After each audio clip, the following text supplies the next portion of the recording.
Imagine waking up one morning in 1888. You are one of the wealthiest people on the planet, an inventor, a genius. You brew your coffee, open the fresh newspaper, and read a headline about your own death. But that's not the horror. The horror lies in the next words. The merchant of death is dead. In this video, we will break down second by second how this erroneous obituary compelled Alfred Nobel to orchestrate the most expensive and extensive rebranding of himself in history, transforming his name from a synonym for destruction into the ultimate symbol of hope. To truly grasp Nobel's shock, one must understand what he actually created. This wasn't just an explosive. Dynamite was simultaneously a marvel that carved tunnels through the Alps and a monster that tore soldiers apart on battlefields. It wasn't merely a step forward, it was a quantum leap. Picture digging holes with a shovel your entire life. That's black powder. Then, suddenly, you're handed an excavator. That's dynamite.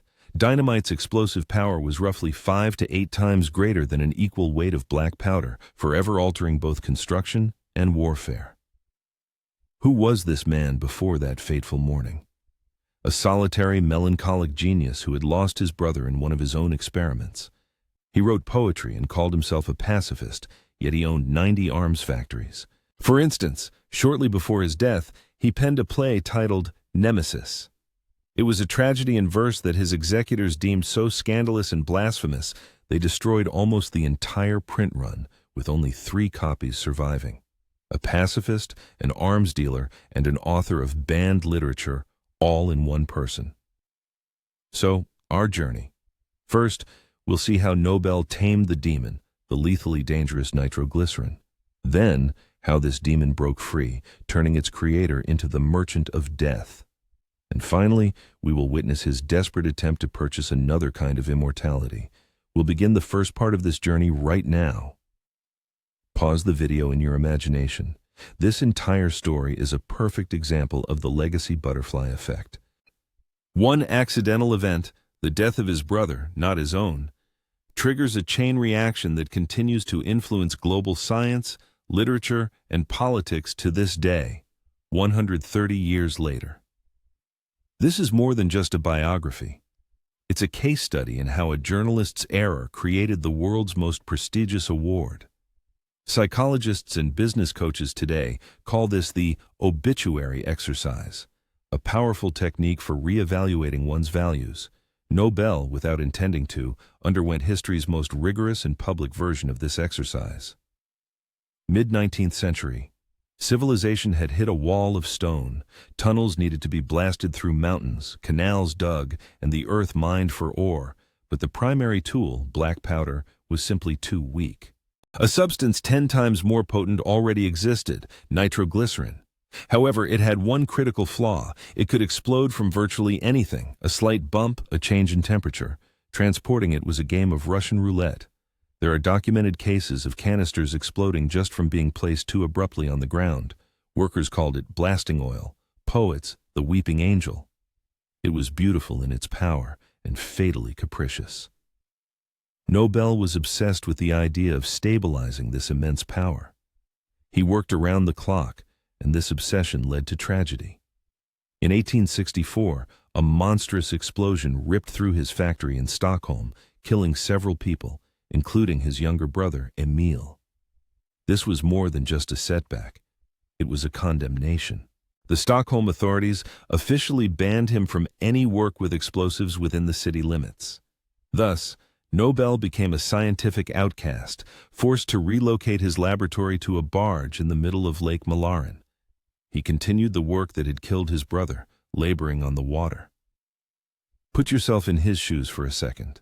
Your greatest creation, your passion, has just killed your own brother. What are your actions? A. Stop and find another purpose in life. B. Decide that the sacrifices should not be in vain and work with double the intensity. Nobel chose B. Legend has it that the solution came by accident. During transport, liquid nitroglycerin spilled and was absorbed by kieselguhr, a porous sedimentary rock used to pack the boxes. Nobel noticed that the resulting paste retained its potency but became incredibly stable. Essentially, the Kieselguhr acted like a super-strong sponge. Its structure, composed of microscopic shells of ancient algae, soaked up the liquid, separating it into millions of tiny isolated droplets. These could no longer initiate a chain reaction without an external kick, a detonator cap, another key Nobel invention. This paste could be dropped, ignited. It wouldn't explode. He named it dynamite. The demon was caged. The effect was instantaneous. The construction of the Gotthard Tunnel in the Alps, once considered almost impossible, was completed years ahead of schedule. The digging of the Corinth Canal, the dredging of New York Harbor. Dynamite transformed the planet's landscape. To give you a sense of the scale, during the construction of the previous Alpine Tunnel, workers using black powder advanced less than a meter of rock per day. With Nobel's dynamite, the speed increased to 5 to 6 meters. This was a revolution in the speed of civilizational construction. Nobel became a hero of progress, a savior who gave humanity a tool for creation. He patented dynamite, opened factories worldwide, and became a multimillionaire. He sincerely believed that his invention would make wars so destructive that no one would dare to start them. He told his friend, the pacifist Bertha von Suttner, "My factories may end war sooner than your congresses." The day two armies can mutually annihilate each other in a second, all civilized nations will recoil in horror and disband their troops. He couldn't have been more wrong. The cage in which he had placed the demon was about to open. And it did open. In 1870, during the Franco-Prussian War, one moment, dynamite is blasting rock for bridge construction. The next, it's blowing up the supports of that very bridge as an army retreats. For the first time in history, soldiers had access to an explosive that could be safely carried in a backpack and used with lethal precision. The creator's tool became the destroyer's perfect weapon. The French used it to demolish bridges, the Prussians to destroy fortifications. Dynamite changed the rules of the game. Previously, breaching a fortress wall required weeks of siege. Now, it took a few hours and a single sapper with a backpack. Hand grenades, torpedoes, and underwater mines were developed based on it. Warfare became exponentially deadlier, and each of these devices bore the mark of Nobel's company. His factories worked 3 shifts, fulfilling military orders, but he didn't stop there. He created ballistite, one of the first types of smokeless powder. This was a purely military invention that made artillery invisible and even more lethal. He didn't just sell weapons, he perfected them. Let's look at this through the eyes of a common soldier for 30 seconds. Your whole life, you've known that the main threat is a bullet you can hear or a bayonet you can see. But now, something falls from the sky that turns the ground around you into an inferno, leaving no trace of your comrade. This was a new level of psychological terror. This was the birth of what would later be called shell shock. An invisible blast wave inflicted terrible internal injuries and psychological trauma, even if there wasn't a scratch on the body. War ceased to be only physical, and the author of this new horror was the pacifist Alfred Nobel. Nobel himself led a double life during this time. In correspondence, he condemned wars. He funded peace congresses organized by his friend Bertha von Suttner. He repeated like a mantra, "My factories will end wars faster than all your congresses." He sincerely believed in peace through fear, but while he believed, his fortune grew on blood. Their long-standing correspondence is a dialogue between a technological utopian and a humanist. The irony is that she, the author of the anti-war novel Lay Down Your Arms, would later become one of the first recipients of his Peace Prize. Public opinion began to shift. From a hero of progress, he gradually transformed into a sinister figure. Newspapers no longer called him an inventor. Now he was the dynamite king, the blood millionaire. Victor Hugo, one of the moral authorities of the era, gave him the most apt nickname, Europe's richest vagabond.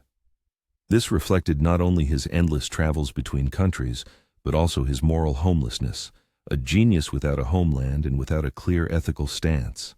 But Nobel himself, engrossed in his work, seemed unaware of the image that was forming around him. Until that morning in 1888. And so, that morning, April 13th, 1888, Paris, Nobel is 54 in his mansion. He is solitary, never married, no children. His only company, work and a fresh copy of Le Figaro. The day before, his older brother, Ludwig, had died in Cannes, but the journalist confused something. Ludwig was known in Russia as the Oil King, an innovative genius who created the world's first oil tanker. He, too, was changing the world, but through creation, and it was all the more painful for Alfred to read that the world remembered him not as a brother, but as his complete opposite. The headline read, Le Marchand de la Mort est mort. The Merchant of Death is dead. Dr. Alfred Nobel, he reads, who became rich by finding ways to kill more people faster than ever before, passed away yesterday. In a matter of seconds, the world delivered its verdict. This was a unique moment in history. A man was given the opportunity to read the epitaph of his life while still alive. Not a genius, not a builder, a merchant of death. All his inner turmoil, his belief in peace through intimidation, all turned to dust. Only the final result mattered. Psychologists call this legacy collapse. Nobel experienced not just the fear of being forgotten, he came face to face with an already established monstrous verdict from history. Historians still debate whether that exact headline existed. But the fact of the erroneous obituary's publication and its shocking impact on Nobel is confirmed. Most likely the phrase, Merchant of Death, is a captivating legend. One of the actual reports stated, a man who can with difficulty be called a benefactor of humanity died yesterday. The essence is the same, but the legend proved more accurate to the core meaning. Nobel didn't write a refutation. He didn't file a lawsuit. Shock was replaced by cold, quiet resolve. He realized he had little time left to personally rewrite the ending. He saw his legacy from an outside perspective and was horrified, and he decided to use the very capital earned from destruction to buy himself a new name. Imagine a writer shown the last chapter of his book, written by someone else, and it's terrible. Nobel decided not to argue. He sat down to write an entirely new ending for his entire life. For several years, he pondered his plan in strict secrecy. In 1895, a year before his actual death, he signed his third and final will in Paris. When it was opened, it would shock his family and anger the Swedish king. It would change the world forever. His relatives expected an inheritance, but Nobel, in solitude, was creating a mechanism that would transform his money from personal wealth into a perpetual engine for all humanity. On December 10, 1896, Alfred Nobel died. This time for real. His relatives gathered for the reading of the will, expecting to divide a vast fortune. Instead, they heard 94% of all his assets, 31 million Swedish kroner, an astronomical sum for the time, were to be invested in securities. And the interest from these investments was to be distributed annually as prizes to those who had conferred the greatest benefit to humankind. The text of the will, handwritten by Nobel on a single page without legal assistance, was initially deemed invalid. He defined 5 areas: physics, chemistry, medicine, literature, and most importantly, a prize for whoever made the most significant contribution to the fraternity of nations, the abolition of slavery, or the reduction of standing armies. The arms dealer established the world's foremost peace prize. This was a direct answer to the accusation of being a merchant of death. Each of the 5 prizes was an atonement: physics and chemistry for the creative, not destructive application of science, medicine for saving lives, literature for uplifting the spirit, and the peace prize as the primary blow against his old image. A quick mental experiment for you. If you had to describe your main achievement in 5 words, what would you write? Nobel, in essence, did exactly that, choosing 5 categories that were important to him, and he placed the word peace at the forefront. His relatives were furious and tried to contest the will. King Oscar II of Sweden opposed it, considering it unpatriotic to give Swedish money to foreigners. He was particularly outraged that the Peace Prize would be awarded by the Norwegian Parliament, which he viewed as a threat to national interests. It took the executors 5 years to overcome all the legal and political obstacles. But Nobel's will was ironclad. In 1901, the first Nobel Prizes were awarded. Today, Nobel's name is associated not with dynamite, but with the highest recognition of intellectual and humanitarian merit. He didn't just atone, he performed an alchemy of legacy, transforming a fortune earned from destruction into a perpetual engine of progress. In marketing terms, Nobel created a new product, the Nobel Prize. And this product proved so powerful that it completely eclipsed his old product, dynamite, from the public consciousness. This was the most successful personal rebranding in history. Nobel's story is not just an interesting fact, it's a set of rules, a protocol that anyone contemplating their legacy can apply. And we've condensed it into 3 simple steps. The first step: look at yourself from an outside perspective, as Nobel was forced to. Ask yourself, what will people say about me when I'm gone, judging solely by my actions today? This honest, albeit painful introspection is the starting point. Stephen Covey would later call this the principle of beginning with the end in mind. Nobel, without intending to, embodied this principle in the cruelest way. The second step: don't try to erase the past. Nobel didn't destroy dynamite or close his factories. He couldn't change what he had already done. Instead, he created something new and so monumental that it completely overshadowed his old image. Don't erase mistakes. Build something more significant on top of them. It's like reclamation. You can't make toxic soil pristine, but you can cover it with a layer of fertile earth and grow a garden on it that becomes its new essence. And the third step: use what you have. Nobel took his dirtiest asset, money from arms sales, for the purest purpose. This is the true alchemy of legacy, transforming the lead of your past into the gold of your future. He didn't renounce those funds. He redirected their energy in the opposite direction, much like an Aikido master uses an opponent's force against them. Now, for the main question of this entire story, one without a definitive answer. What was this on Nobel's part? The sincere remorse of a genius who saw the horror of his deeds, or a brilliant and cold calculation to forever cleanse his reputation in history? Write just one word in the comments: remorse or calculation. Let's see which prevails.